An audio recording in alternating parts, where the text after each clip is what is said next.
Cube Radio. Salut, c'est Charles Tran avec l'équipe dans 5 minutes. On s'intéresse aux sciences, à l'histoire et à l'actualité. Aujourd'hui, on parle de drogue. Épisode 2, le cannabis et la religion. Mes chers frères, je vous ai convoqués pour vous parler d'un problème sur Terre. La forte consommation de drogue.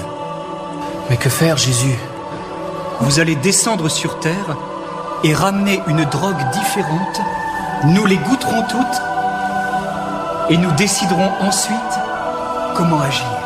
Une campagne de sensibilisation sur les drogues en France. Mais que disent les religions sur l'usage du pot? Le rapport qu'entretiennent les religions avec le cannabis est assez confus, peu importe la religion, et c'est assez révélateur.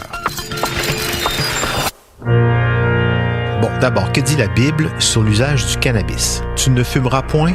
En fait, non, c'est beaucoup plus nuancé que ça. C'est bien connu, quand les sujets sont gelés, t'as moins de pouvoir sur eux. Même chose quand ils sont pactés, sauf que pour les catholiques, le vin, c'est un peu le sang de Jésus, donc ça devenait embêtant. Mais pour le pot, quand on sait en plus que les tuniques de Jésus étaient sans doute fabriquées avec des fibres de chanvre, est-ce que la Bible pouvait se permettre de l'interdire? Je suis la lumière du monde. Celui qui me suit ne marchera pas dans les ténèbres, mais aura la lumière de la vie. Au temps des premiers chrétiens, le chanvre, ça poussait partout, un peu comme de la mauvaise herbe, et on savait l'utiliser à profit pour ses propriétés textiles, ses propriétés nutritives, médicinales, mais sans doute aussi pour ses propriétés euphorisantes. L'Esprit du Seigneur est sur moi, parce qu'il m'a oint pour annoncer une bonne nouvelle aux pauvres. On dit même que l'huile d'onction avec laquelle Jésus badigeonnait ses apôtres était à l'époque fabriquée avec du chanvre. Enduit partout sur la peau, ça peut effectivement faire voir bien des anges dans le ciel. Mais à la Renaissance, tout change avec un pape, le bien nommé Innocent VIII, qui assimile la sorcellerie autour du chanvre à une hérésie, un culte de Satan. Et cette décision, elle va contribuer à marginaliser non pas seulement l'usage récréatif du cannabis, mais aussi tout un savoir ancestral en matière de plantes médicinales.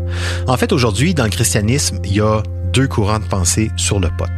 Le premier rassemble ceux qui avancent que la Bible permet la consommation de toutes les graines et plantes bénies de Dieu. Et comme le cannabis est mentionné dans la Genèse, le livre d'Ézéchiel, le livre de la Révélation, sa consommation serait donc autorisée. Deuxième courant de pensée, là, on dit OK, plantes de Dieu, mais comme la ciguë ou les champignons vénéneux qui ont eux aussi été créés par Dieu et qui sont mortels, c'est pas une raison pour tenter le diable. Donc, pas de pot. Et c'est un peu le message des catholiques. En 2014, le pape François a cru bon rappeler l'opposition de son Église à la consommation, même à des fins thérapeutiques, du cannabis. Donc, pas de pot au Vatican.